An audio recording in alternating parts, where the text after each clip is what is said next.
Muito obrigado pela audiência, meu caro ouvinte, meu caro telespectador. Que jogo, meus amigos. Tivemos um jogão aí, Palmeiras e Flamengo. Não foi aquele jogo em que tivemos um amplo domínio de determinada equipe, mas claramente deu para ver que foram as duas melhores equipes do Brasil atualmente. Claramente vocês veem que eu sou torcedor do Fluminense, mas não sou clubista. Então vamos lá. O primeiro tempo foi um primeiro tempo bem equilibrado, com uma certa superioridade da equipe do Palmeiras.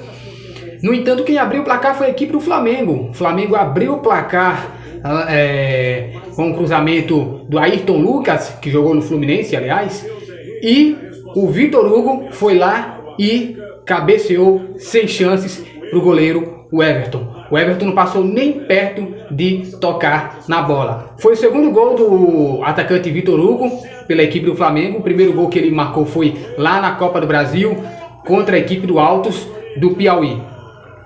O Flamengo foi vencendo o jogo no primeiro tempo, foi para o intervalo vencendo por 1-0 e estava acontecendo justamente aquilo que eu falei que iria acontecer. O Flamengo iria vencer por 2-1.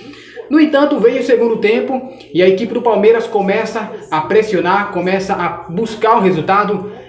Precisava buscar o resultado, já que naquele momento a equipe do Flamengo estava diminuindo a vantagem da equipe do Palmeiras de 9 para 6 pontos, ou seja, apenas 2 jogos poderiam determinar os rumos do campeonato. E aí o Palmeiras foi para cima, atacou muito com o Dudu, que é um baixinho chato do cacete, e faltava muito pouco para a equipe do Palmeiras chegar lá e empatar o jogo.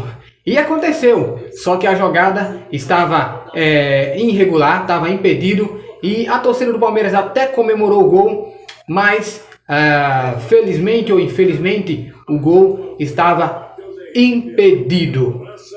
Nesse exato momento, a equipe do Palmeiras, a equipe do Flamengo começou a colocar os seus melhores jogadores em campo. Vale lembrar que a equipe do Flamengo meio que poupou os seus principais jogadores por conta do jogo que vai ter na quarta-feira contra a equipe do São Paulo pelo primeiro jogo da semifinal da Copa do Brasil. Então, uma série de jogadores importantíssimos ficaram no banco. Arrascaeta, Everton Ribeiro, Gabigol, Pedro, todos esses jogadores que são titulares absolutos na equipe do Flamengo ficaram no banco. Começaram a entrar, entrou Arturo Vidal no lugar do Matheus Gomes, né? Alguma coisa assim, eu esqueci o nome do cara lá, Matheus Gomes. Matheus Gomes. Entrou Arturo Vidal, começou a entrar a cavalaria, depois entrou de uma vez só Pedro, Gabigol e Arrascaeta, entrou Everton Ribeiro, e aí o Flamengo começou a ir para cima. Nesse exato momento, aí o Palmeiras já havia empatado o jogo numa jogadaça extraordinária. A equipe do Palmeiras chegou ao empate e botou emoção no jogo. E foi o resultado que foi o resultado realmente justo, porque naquele momento o Palmeiras estava buscando o resultado e chegou ao empate. O Flamengo havia sentado no resultado, até tentava buscar o segundo gol, mas, como eu já falei, estavam jogando as duas melhores equipes do país, então os espaços eram muito poucos dos dois lados. Vocês tinham 2 zagueiros extraordinários, posso destacar um de cada lado. Tínhamos o Davi Luiz de um lado e tínhamos o Gustavo Gomes do outro, ou seja, era muito difícil você encontrar um vacilo por parte da defesa de ambas as equipes. Acabou acontecendo aquilo que já era esperado, empate de 1-1. No primeiro turno do Campeonato Brasileiro foi 0-0, foi também um jogaço lá no Maracanã. Flamengo 0, Palmeiras 0. O técnico ainda era o Paulo Souza. E agora no Allianz Parque, 1-1, Palmeiras e Flamengo. Quem marcou o gol do Palmeiras foi o Rafael Veiga.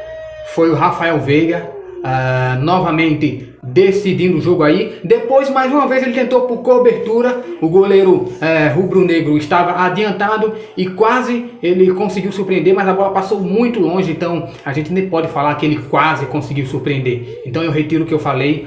Acabou acontecendo aquilo que era esperado. Um para o Palmeiras, um para o Flamengo, e nesse exato momento vocês veem aí a classificação atualizada do Campeonato Brasileiro. O Palmeiras é o líder com 49 pontos, o vice-líder nesse momento, antes do jogo de Fortaleza e Corinthians, é o Fluminense com 41, e o Flamengo fica na terceira colocação momentaneamente, dependendo do resultado do Corinthians. O Flamengo é o terceiro colocado com 40 pontos. Se o Corinthians vencer o Fortaleza, o Corinthians assume a vice-liderança e o Fluminense cai para terceiro e o Flamengo cai para quarto lugar. Inscreve-se no canal.